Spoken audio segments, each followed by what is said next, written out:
Other defense, they played a great game. Their coaches had a great scheme, great defensive scheme, and came up with a great defensive scheme and did what they had to do. It was a tough game. What are you expecting this year? What are you guys gonna have to fix? What are the biggest things? But we just expect their best shot and come out and play Oregon football. We made some mistakes in the beginning of that game, but that's last year. It's a new year, new team, new faces. We're ready to go. Chip was saying it was execution on your guys' part. It was a big part of it. But scheme-wise, did they do some stuff? Yeah, they had a good defensive scheme, taking nothing away from them. But at the same time, we made some mistakes that we shouldn't have made. Was it?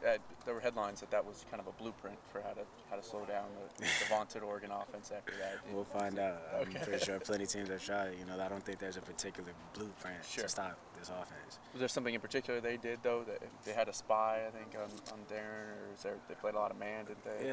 Yeah, played a lot of man, and did some things that we weren't prepared for, I would say, but definitely made some mistakes that we usually don't make. Okay. About that last drive, though, Kenyon, where you guys possessed the ball for over 9 minutes. How important was that? It was huge. We didn't want to give their offense the ball back, even though with all the faith we have in our defense, you never want to put the ball in our offensive hand, because anything can happen.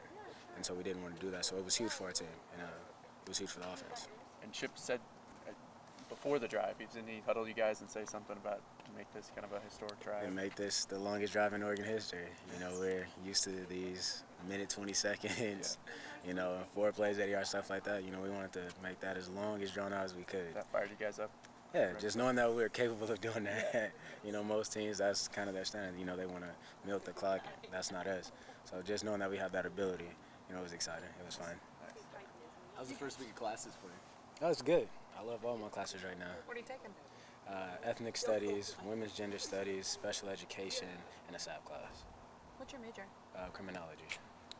How far away are you from I'll be done this year. I'll walk in the spring. In the spring? Yeah. What do you tell a guy like D'Anthony Thomas going to his first classes this week, first time having to deal with football classes instead of just football like it's been for the past month and a half? What do you tell him about Tell him that football is easier to catch up on than school. Stay on top of it, it's how you start. If you start bad, it's always hard to come back. So coming out of high school, getting involved with your first college classes outside of summer's easy because you don't have too much to worry about. So coming into your first fall term, definitely stay on top of things because it can get hectic. Do those young guys talk to people like you about that, about how to handle it? Yeah, they ask how it's going to be. You come in here not knowing what to expect, away from high school, away from your parents. It's a different environment, different situation that most kids aren't used to. So it takes some getting used to, but that's what we're here for.